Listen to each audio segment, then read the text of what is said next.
오늘 예배 오신 모든 성도님들을 환영하며 주님의 은혜와 또 평화가 여러분에게 함께 있기를 바랍니다. 코로나 확산세가 심각해져서 내일부터죠. 4단계로 격상이 되면은 교회 모든 예배는 비대면으로 드리게 되어 있습니다. 적용이 내일부터인데요. 그 상황의 심각성을 고려해서 이번 주부터 비대면으로 드려야 하나 고민도 했어요. 근데 또 2주만 그렇게 드리고 끝날지 아니면은 또 기약이 없기 때문에 조심스럽지만 오늘까지는 대면으로 예배를 드리기로 했습니다. 여러분의 그 얼굴을 화면이 아닌 실제로 보면서 이렇게 우리가 함께 예배를 드리는 이 시간이 더 소중하게 여겨집니다. 오늘 우리가 예배를 드리기 전에 잠깐 마음을 하나님께 집중하는 시간을 갖기 원하는데 잠깐 눈을 감아 주시면 좋겠습니다. 잠깐 눈을 감으시고 우리 마음을 하나님께 집중하면서 우리 마음에 문이 하나 있다는 것을 여러분 상상해 보시기 바랍니다. 그 문이 어떻게 생겼습니까? 그 문이 활짝 열려 있나요? 아니면은 반만 열려 있습니까? 아니면은 닫혀 있습니까? 이제 여러분 그 문의 손잡이를 잡고 천천히 그리고 또 활짝 한번 그 문을 열어보시기를 바랍니다. 문을 열 때 성령의 바람이 시원하게 여러분의 심령에게 불어오기를, 그리고 또 밖에서 기다리고 계셨던 주님과 함께 손을 잡고 하나님을 향해 나아가는 그런 상상을 해보시기를 바랍니다. 우리가 그런 열린 마음으로 하나님께 예배를 드리면 좋겠습니다. 이제 눈을 뜨시고요. 자리에서 일어나서 찬송가 80장 함께 찬양하겠습니다.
시편 24편 교독을 하도록 하겠습니다. 땅과 그 안에 가득 찬 것이 모두 다 주님의 것, 온 누리와 그 안에 살고 있는 모든 것도 주님의 것이다. 분명히 주님께서 그 기초를 바다를 정복하여 세우셨고 강을 땅을 정복하여 단단히 세우셨구나. 누가 주님의 산에 오를 수 있으며 누가 그 거룩한 곳에 들어설 수 있느냐?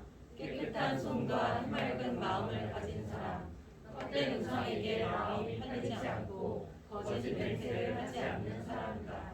그런 사람은 주님께서 주시는 복을 받고 그를 구원하시는 하나님께로부터 의롭다고 인정받을 사람이다.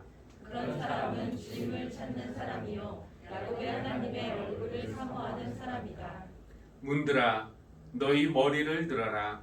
영원한 문들아 활짝 열려라. 영광의 왕께서 들어가신다. 영광의 왕이 이시냐? 힘이 세고 용맹하신 주님이시다. 전쟁의 용사이신 주님이시다. 문들아 너희 머리를 들어라. 영원한 문들아 활짝 열려라. 영광의 왕께서 들어가신다. 영광의 왕이 이시냐? 만군의 주님, 그분이야말로 영광의 왕이시다. 아멘.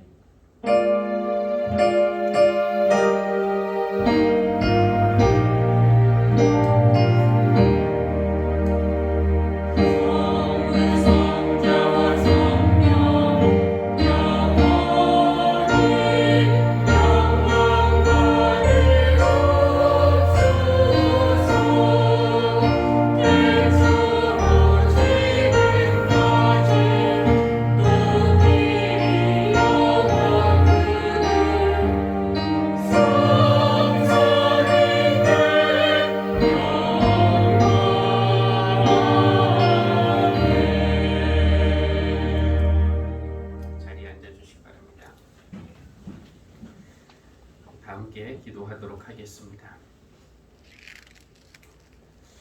사랑의 하나님, 곧 극복할 것 같았던 코로나가 다시 확산되는 것을 보면서 우리 삶에 어떤 것도 당연한 것은 없음을 다시 깨닫습니다.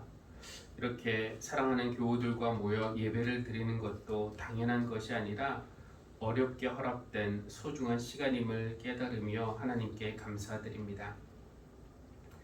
오늘 예배를 시작하면서 우리의 마음 문이 지금 닫혀 있는지 열려 있는지 한번 생각해 보았습니다. 그리고 그 손잡이를 잡고 문을 여는 마음으로 예배를 시작했습니다. 하나님, 이 시간 다시 한번 우리의 마음 문이 하나님을 향해 활짝 열려 있는지 확인해 봅니다. 사랑의 하나님, 열린 문으로 우리 마음에 들어와 주십시오. 은혜의 하나님, 우리 삶에 들어와 주십시오. 오셔서 우리를 주님의 거처 삼으시고 지혜의 빛으로 우리의 어두운 마음을 밝혀주시고 또 성령님과 말씀으로 우리의 길을 인도해 주시기를 기도합니다.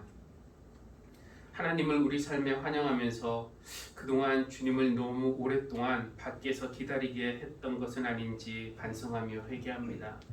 주님은 우리를 가르치시기 위해서 우리의 이름을 부르시고 찾으셨는데 우리는 귀의 문을 닫고 주님의 음성을 외면했습니다.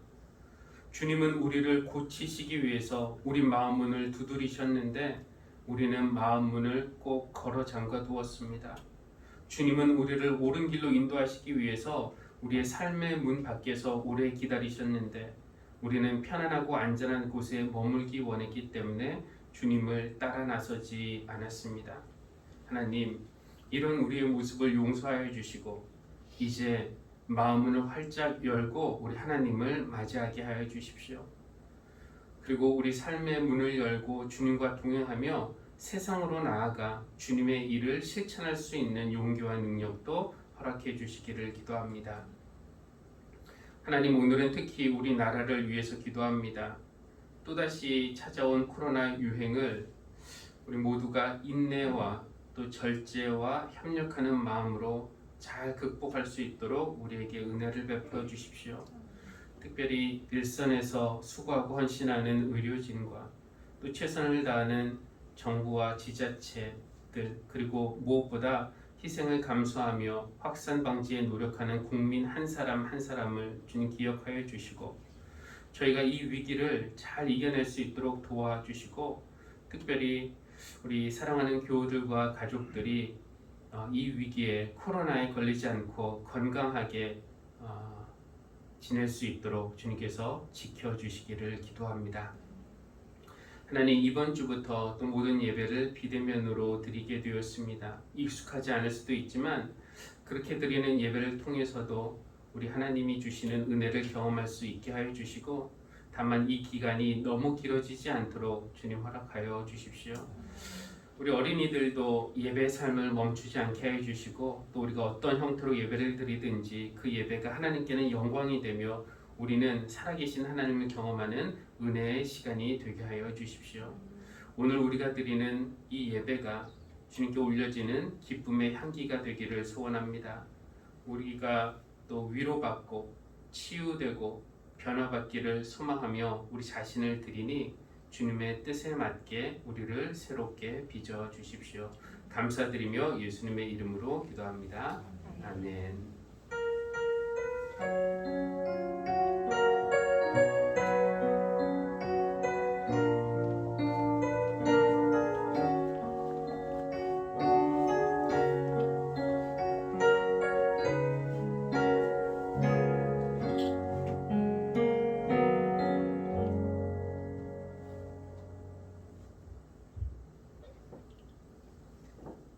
우리에게 주시는 하나님의 말씀은 마가복음 6장 14절에서 29절입니다. 예수의 이름이 널리 알려지니 헤롯 왕이 그 소문을 들었다. 사람들은 말하기를 세례자 요한이 죽은 사람들 가운데서 살아났다.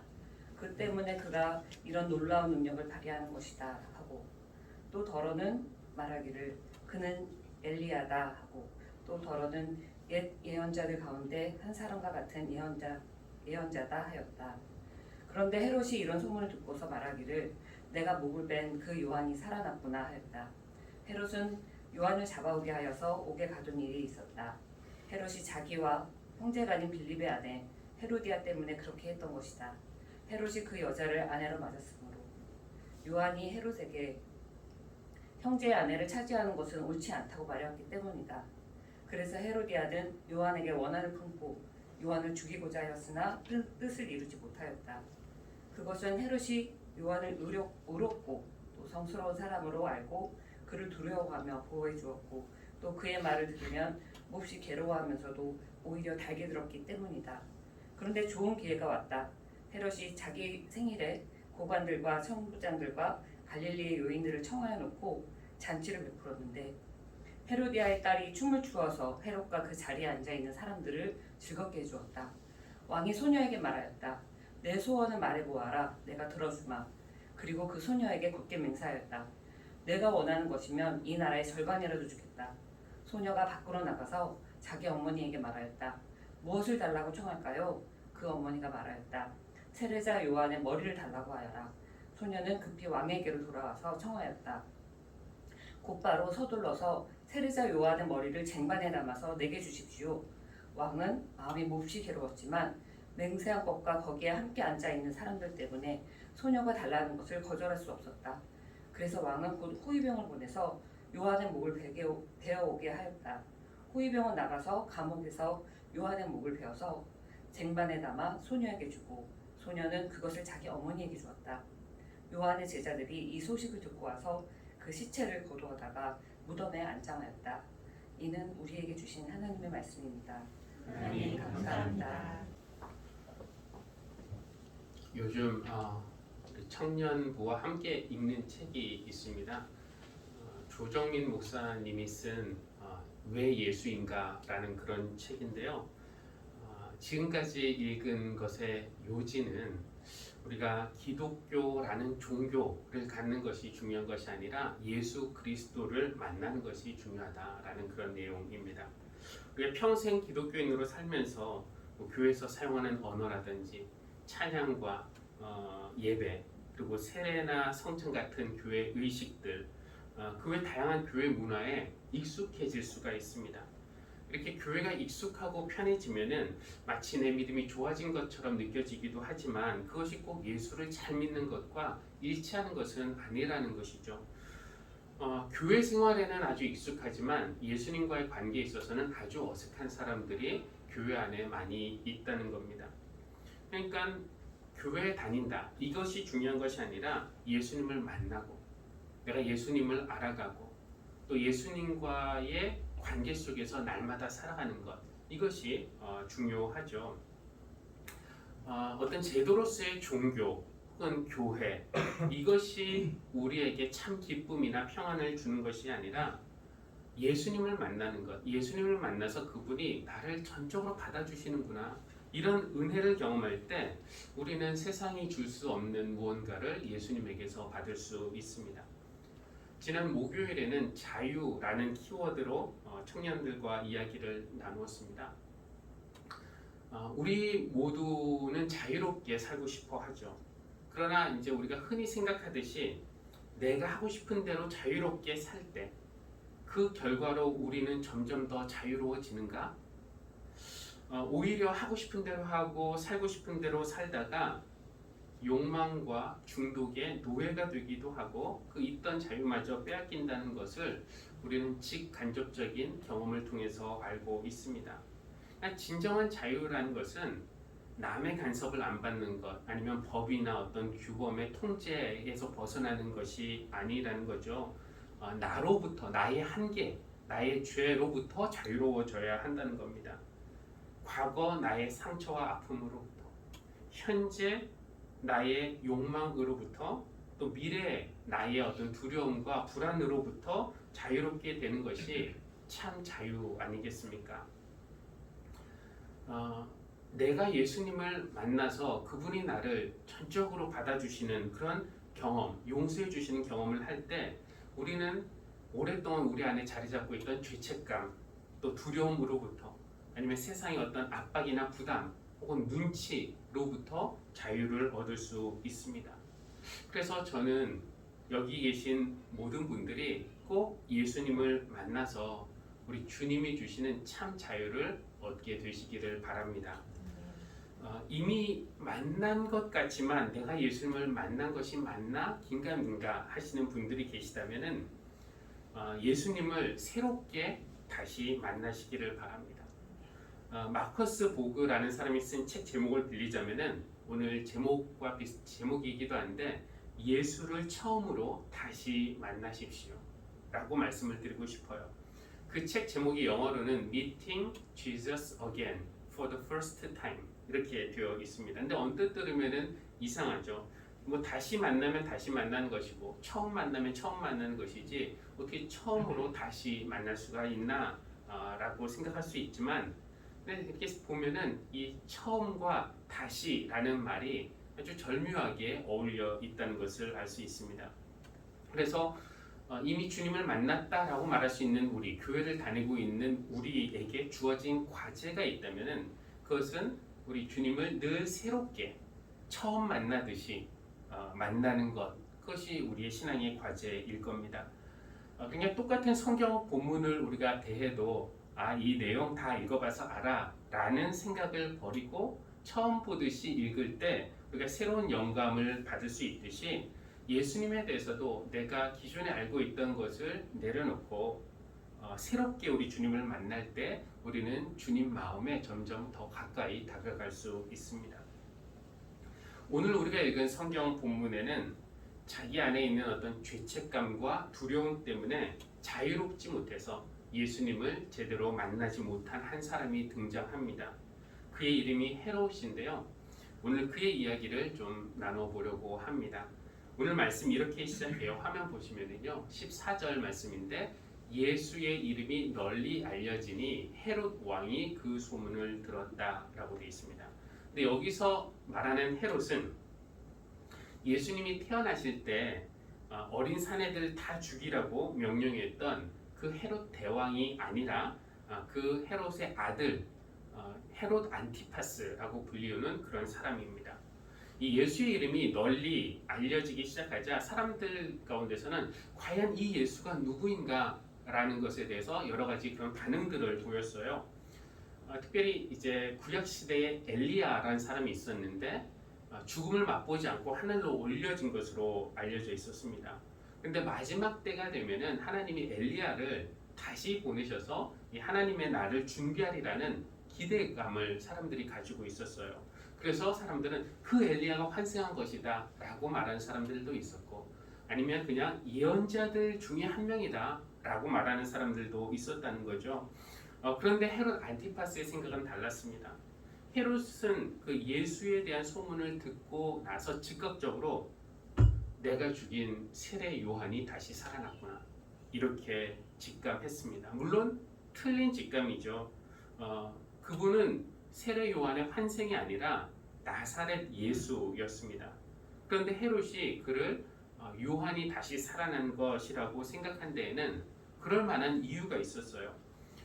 이야기가 조금 복잡할 수 있지만 한번 잘 들으면 그렇게 복잡하지는 않는데, 이 헤롯 안티파스라는 인물을 우리가 조금 더 잘 알기 위해서는 먼저 그의 아버지 이야기부터 시작을 해야 할 것 같습니다. 헤롯 대왕, 예수님 태어나실 때 유대 땅을 다스리고 있던 헤롯 대왕은 이둠의 사람이라고 알려져 있습니다. 그럼 이둠의 사람이 누구인가? 여러분, 야곱과 에서 쌍둥이 형제를 아시죠? 그 야곱은 이스라엘, 즉 유대인들의 조상이 되고, 에서는 에돔족의 조상이 됩니다. 그 에서의 후예인 그 에돔족과 또 에돔 사람들이 살던 그 근처에 있던 유대 여인들 사이에서 태어난 이들을 가리키는 이름이 바로 이두메였습니다. 그러니까 순수 유대인은 아니었다는 말입니다. 유대인들이 순수 혈통이 아니다라는 이유로 그들을 이제 무시했던 겁니다. 그러니까 헤롯 대왕이 자기가 이두메 사람이라는 것은 그에게는 어떤 면에서는 컴플렉스였어요. 내가 유대인의 왕인데 유대인 앞에서 뭔가 떳떳하지 못한 그런 것이 있던 겁니다. 그래서 헤롯 대왕이 그 컴플렉스를 극복하기 위해서 행했던 일들이 몇 가지가 있는데요. 첫째는 유대인들이 그렇게 중요하게 생각하는 성전, 그 성전이 좀 볼품이 없었는데 대대적인 리모델링을 해서 건축사의 길이 남을 만한 그런 아름다운 성전으로 재건축하는 것이었습니다. 근데 이것이 헤롯 대왕이 신앙심이 좋아서 하나님의 성전을 아름답게 꾸몄는가? 그런 것이 아니라 신앙심 때문에 아니라 정치적인 그런 목적을 이루기 위해서 성전을 재건축했다라고 봐야 할 것입니다. 헤롯 대왕이 했던 또 하나의 일은 그 유대의 마지막 왕조가 하스몬가인데 하스몬가의 공주와 결혼을 한 겁니다. 말하자면 이제 신분 세탁을 하는 거죠. 그 신분 세탁을 통해서 나의 권력을 강화하기 위해서 유대인 중에서도 유대인이라고 할 수 있는 하스몬 왕가의 공주를 아내로 맞아들인 겁니다. 그리고 헤롯 대왕과 그 공주 사이에서 아들이 태어났고, 그리고 그 아들에게서 딸이 태어났는데 그 딸이 바로 헤로디아입니다. 그러니까 헤로디아, 오늘 본문에 나오는 이 헤로디아는 헤롯 대왕의 손녀이면서도 그 하스몬 왕가의 피를 물려받은 그런 사람이죠. 이 복잡한 가정사 이야기는 좀 생략을 하고, 이 헤로디아라는 여인은 정치적인 야심이 큰 사람이었습니다. 근데 헤로디아만 정치적인 야심이 컸던 건 아니고요. 이 헤롯의 아들 헤롯 안티파스도 이런 권력에 대한 욕심이 컸는데, 헤롯 대왕이 죽은 후에 그가 유대 땅을 4분의 1로 4등분을 해서 아들들로 하여금 다스리게 합니다. 그러니까 그 아들들을 분봉왕이라고 하는데, 분봉이라는 것은 4분의 1짜리 왕이라는 거예요. 근데 이제 헤롯 안티파스는 이 4분의 1짜리 왕이 되는 것으로 만족하지 못했어요. 그도 아버지처럼 대왕이 되고 싶었던 겁니다. 그러니까 헤로디아의 어떤 정치적인 야심과 헤롯 안티파스의 권력에 대한 욕심은 잘 어울린다라고 말할 수가 있겠어요. 그런데 안타깝게도 헤로디아는 이미 다른 사람의 아내였습니다. 누구의 아내였냐면은 헤롯 대왕의 또 다른 아들이자 안티파스의 동생인 빌립, 헤롯 빌립의 아내였어요. 근데 헤로디아는 이 빌립과 결혼했지만, 이것도 두 번째 결혼이긴 한데, 헤로디아는 빌립과 결혼했지만 이 빌립에게서 정치적인 미래가 밝지 않다라는 것을 깨닫고는 빌립과 이혼하게 되었고요. 또 마침 헤롯 안티파스도 그의 아내를 버렸습니다. 그래서 누가 먼저 손을 내민 건지는 알 수 없지만, 이렇게 해서 헤롯 안티파스와 헤로디아가 그의 제수죠. 헤로디아가 결혼을 하게 된 것이죠. 여러분 어떻습니까? 뭐 사랑은 원래 움직이는 거니까 뭐 그렇게 생각하면 넘어갈 수 있는 것인가요? 근데 이들이 정말로 사랑해서 서로의 가정을 깨고 재혼을 했다면 그것도 문제이지만 그들은 서로 사랑해서가 아니라 권력을 향한 욕심 때문에 그렇게 한 것으로 봐야 합니다. 더 큰 권력을 향한 욕망들의 결합이라고 볼 수가 있겠습니다. 근데 이렇게 자기의 권력을 탐하는 지도자가 백성의 그 가련한 삶을 돌볼 여유가 있겠습니까? 백성을 돌보는 대신에 오히려 백성들을 쥐어짜서 자기 배만 배불리 할 뿐이죠. 이런 권력의 속성을 꿰뚫어 보았기 때문에 세례 요한은 헤롯 안티파스와 헤로디아의 결혼, 이것이 옳지 않다라는 것을 공개적으로 여러 차례 지적을 했습니다. 그러니까 헤롯 안티파스나 헤로디아 이런 권력자들의 입장에서 보면은 세례 요한은 어떤 인물입니까? 좀 성가실 뿐만 아니라 어떤 면에서는 위험한 인물이에요. 여러분 불의한 권력자들이 가장 무서워하는 것은 무엇이냐? 백성의 의식이 깨어나는 것 아니겠습니까? 그러니까 세례 요한의 외침에 백성들이 헤롯 안티파스와 헤로디아의 민낯을 알게 되면은 그들은 이제 설 자리가 없어지는 겁니다. 그래서 우리도 예전부터 이 불의로 권력을 잡은 자들이 국민에 대해서 무슨 정책을 사용하죠? 우민화 정책을 사용하기 위해서 제공하는 새고지 달콤한 유혹에 대해서 여러분 들어보지 않으셨습니까? 소위 3S, 그 3S라는 것인데요. 뭐 스포츠, 섹스, 스크린. 그러니까 사람들로 하여금 온통 정치에는 별로 관심을 안 갖고 온통 스포츠에만 쳐다보게 거기에 눈이 쏠리게 만들고 또 영화나 TV 프로그램에 열광하게 만들고 사람들에게 어떤 쾌락을 주면은 사람들은 이 정치에 대한 어떤 비판 의식이 사라지고 그렇게 되면 권력자들이 거기에 이제 국민들이 길들여지면은 권력자들이 다스리기가 쉬워지는 것이죠. 근데 세례 요한은 어떤 존재였는가? 길들여지지 않은 존재였다는 겁니다. 그러니까 헤로디아는 이 성가신 그 위험한 요한을 제거할 그런 기회를 적극적으로 노리고 있었습니다. 반면 헤롯 안티파스는 조금 더 긍정적으로 그려지고 있어요. 헤로디아가 요한을 적극적으로 죽이고 싶어 했지만 그렇게 하지 못한 이유가 20절에 나와 있어요. 20절에 보니까 그것은 헤롯이 요한을 의롭고 성스러운 사람으로 알고 그를 두려워하며 보호해 주었고 또 그의 말을 들으면 몹시 괴로워하면서도 오히려 달게 들었기 때문이다 라고 이야기를 하고 있습니다. 그러니까 헤로디아가 죽이자라고 쉽게 말을 못했던 거죠. 근데 헤롯 안티파스도 권력에 대한 욕심이 있었고 더 큰 권력을 잡기 위해서 이 세례 요한이 걸림돌이 된다는 것을 잘 알고 있었지만 그래도 왠지 하나님 보내신 사람 같고 죽이면 안 될 것 같았던 것입니다. 그런데 생일잔치에 일어났던 그 일로 인해서 헤롯 안티파스가 곤란한 상황에 빠지게 되죠.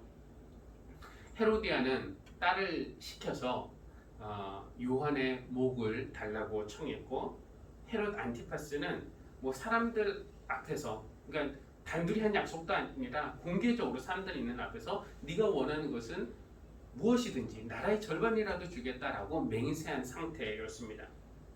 근데 헤롯의 목을 달라는데 만약에 안티파스가 요한은 죽일 수 없다 이렇게 하면서 헤로디아의 딸의 그 청을 거절했다면은 어떻게 되었을까요? 그러면 그의 맹세를 들었던 그 고관들과 천부장들 많은 사람들이 헤롯 안티파스를 보면서 저렇게 약속을 해놓고 약속을 지키지도 않는 신뢰할 수 없는 지도자다 이렇게 수군거렸을 것이고 헤롯은 자기 정치 경력에서 그런 평가를 받기 싫었던 겁니다. 또 그 감옥에 갇힌 그 사람이 뭐 이렇게 대단한 사람이라고 두려워하는가 그냥 이 기회에 없애버려라 라는 그런 요구들도 있었을 겁니다. 그래서 조금 찜찜하기는 했겠지만 헤롯 안티파스는 결국 요한을 참수형에 처하게 내어주었습니다. 그는 권력의 정점을 향해 가는 길을 방해하는 한 명을 이렇게 제거함으로써 마음 한편에는 좀 찜찜하고 불편한 것도 있었겠지만 또 다른 한편으로는 잘됐다 하면서 이제 없어졌으니 좀 안심할 수 있겠다라는 그런 생각도 있었을 겁니다. 그런데 이렇게 안도의 한숨을 내쉬고 있을 때 이상한 소문이 돌기 시작했죠. 어떤 사람에 대한 이야기가 헤롯에게 이제 보고된 것입니다. 하나님 나라를 선포하고 죄의 회개를 촉구하고 기적을 일으키는 사람이 나타났는데 어떤 사람들은 그가 엘리야다, 어떤 사람들은 예언자 중에 한 명이다 라고 말하는 사람들도 있었고 또 더러는 죽은 세례 요한이 다시 살아났다 라고 말하는 사람들도 있었다는 겁니다. 그러니까 헤롯 안티파스는 그 소문을 듣고 이 소문의 주인공이 엘리야의 환생도 아니고 예언자들 중에 한 명도 아니고 내가 죽인 그 세례 요한이 살아난 것이라고 생각을 했던 겁니다. 내가 목을 벤 그 요한이 살아났구나. 근데 이게 지금 제가 이렇게 말을 했습니다만 이렇게 말하는 헤롯 안티파스가 얼마나 지금 두려움에 떨고 있는지 여러분 느끼실 수 있을까요? 우리가 뭐 누구를 죽일 일은 없겠지만 만약에 내가 죽인 누군가가 아무도 몰래 누군가를 죽였는데 그 사람이 다시 살아났다고 한번 상상해 보십시오. 뭐 옛날 전설의 고향에 보면은 사람들이 가장 무서워하는 것이 내가 억울하게 누구를 죽였는데 그 죽은 사람이 다시 살아나서 귀신이 되어서 나를 찾아오는 것. 이게 제일 무서운 건데 지금 헤롯 안티파스의 삶에 이런 전설의 고향 같은 이야기가 펼쳐지고 있는 겁니다. 그러니까 겁에 질려서 두려움에 떨면서 말하는 거죠. 내가 죽인 요한이 다시 살아났구나. 생각하면은 참 아이러니하면서도 재밌어요.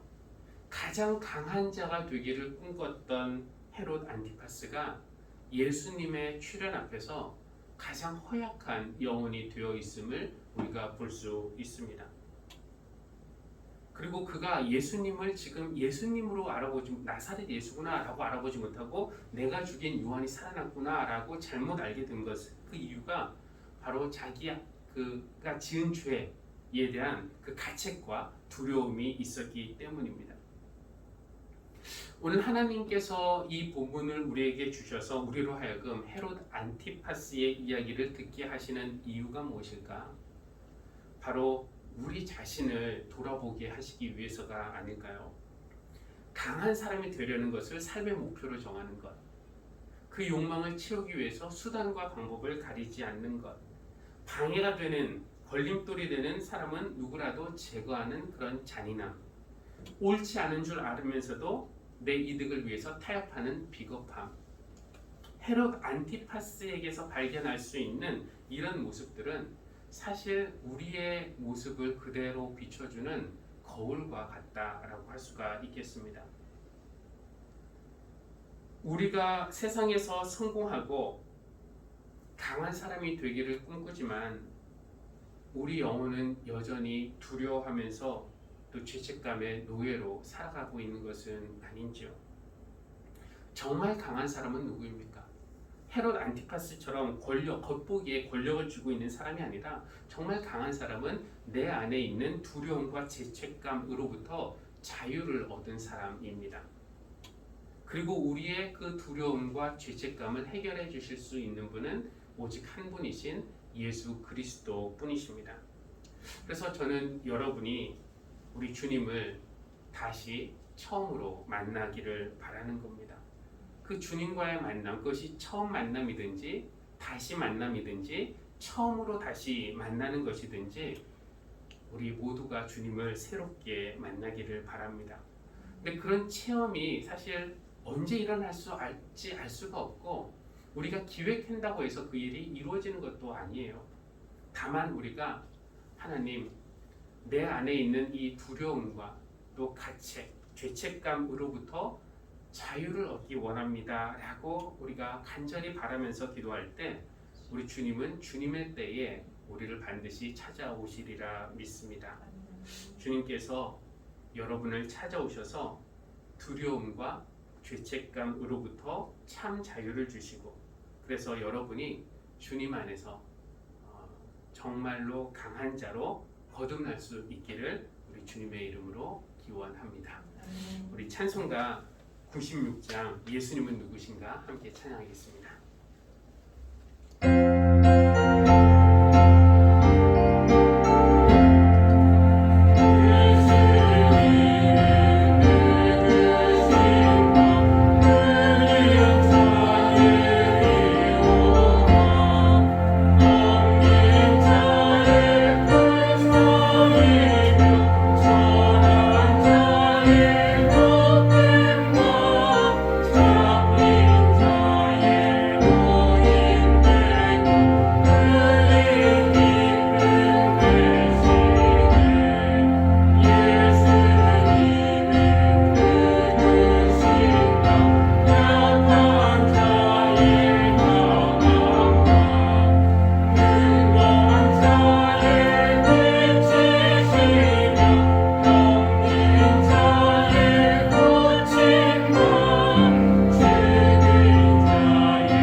하나님, 세상에서 성공을 삶의 목표로 정하는 모습과 또 욕망을 채우기 위해 수단과 방법 가리지 않는 것, 그리고 방해가 되는 걸림돌을 제거하려는 잔인함과 옳지 않은 줄 알면서도 내 이득을 위해 타협하는 비겁함, 헤롯의 모습에서 볼 수 있던 이 모든 것들이 사실은 우리 안에도 그대로 있음을 깨닫습니다.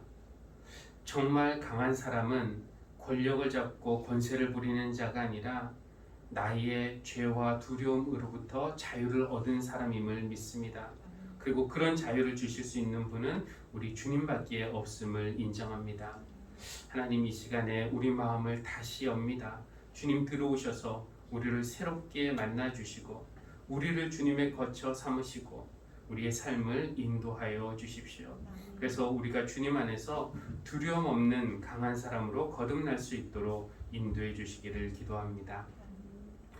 이 예물을 하나님께 올려드립니다. 모든 것이 주님 주신 선물이라고 고백하며 순종의 마음으로 드리는 11조와 또 헌신하는 마음으로 드리는 주일헌금과 감사의 마음으로 드리는 감사의 헌금, 그리고 주님의 일에 동참하는 마음으로 드리는 선교헌금을 주님 기쁘게 받아주시고 또 이 예물이 억눌려 사는 많은 이들에게 참 자유를 주는 그런 하나님의 일에 사용될 수 있게 하여 주십시오.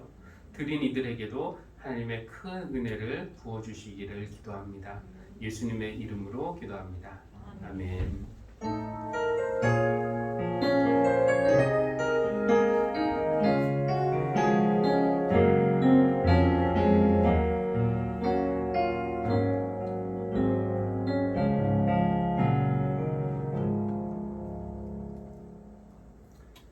교회 소식 알려드리겠습니다. 이제 내일부터 새로운 거리 단계가 적용됨에 따라서 교회 모든 예배를 비대면으로 드립니다.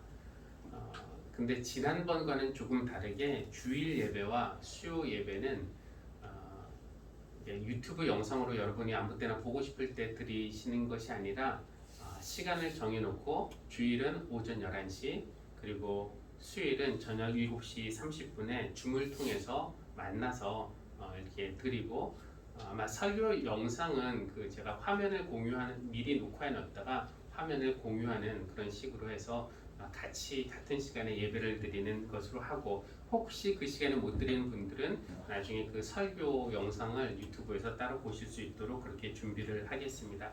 그래서 이번 수요일부터인데요. 저녁 7시 30분에 그리고 이제 3번 교회 소식에 나와 있지만 이번 수요일에는 그 루마니아 선교사이신 이권치 선교사님, 하영선 선교사님이 원래 여기에 오셔서 예배를 인도하며 이제 선교 보고 해주려고 했는데 좀 낮 시간에 일찍 와서 먼저 영상을 녹화하고 비대면으로 그렇게 드리는 것으로 하겠습니다. 7시 30분에 줌을 통해서 많이 참여해 주시면 좋겠고요. 다음 주일부터 어린이 예배도 비대면으로 이렇게 영상 줌을 통해서 실시간으로 드리게 됩니다. 시간은 12시니까 교사들도 부모님들이 우리 아이들이 잘 들어올 수 있도록 지도해 주시기를 바라겠습니다. 오늘까지 어린이 예배가 이곳에서 있는데요. 소그룹 모임, 분방 공부는 하지 않고 그냥 본 예배만 드리는 것으로 그렇게 하겠습니다.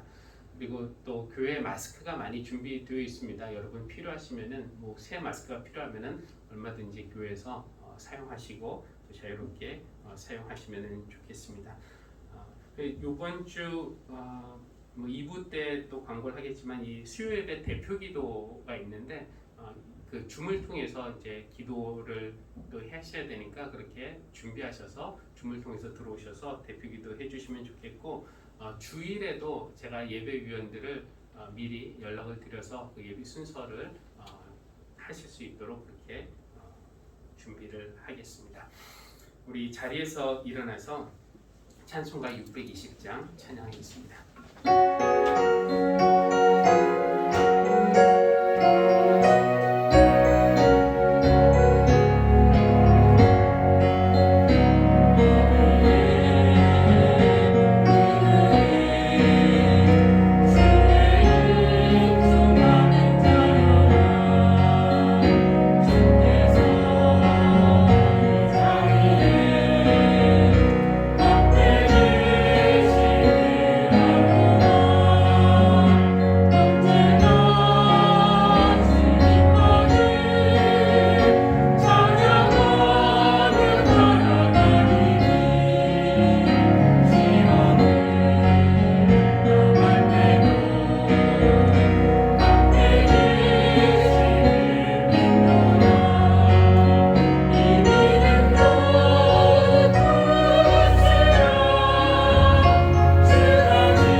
이제는 우리를 모든 두려움과 죄책감에서 구원해 주시는 우리 구세주 예수 그리스도의 한량없는 은혜와 우리를 자유인으로 창조하셨고 또 자유인으로 살아가도록 인도하시는 창조주 하나님의 크신 사랑과 예수님과 만나게 하심으로써 참 자유를 얻고 또 주님 안에서 두려움 없는 강한 자로 거듭나게 하시는 성령님의 교통하심이 오늘 예배하는 모든 사랑하는 성도들 위해 지금부터 영원까지 늘 함께 하시기를 간절히 축원합니다.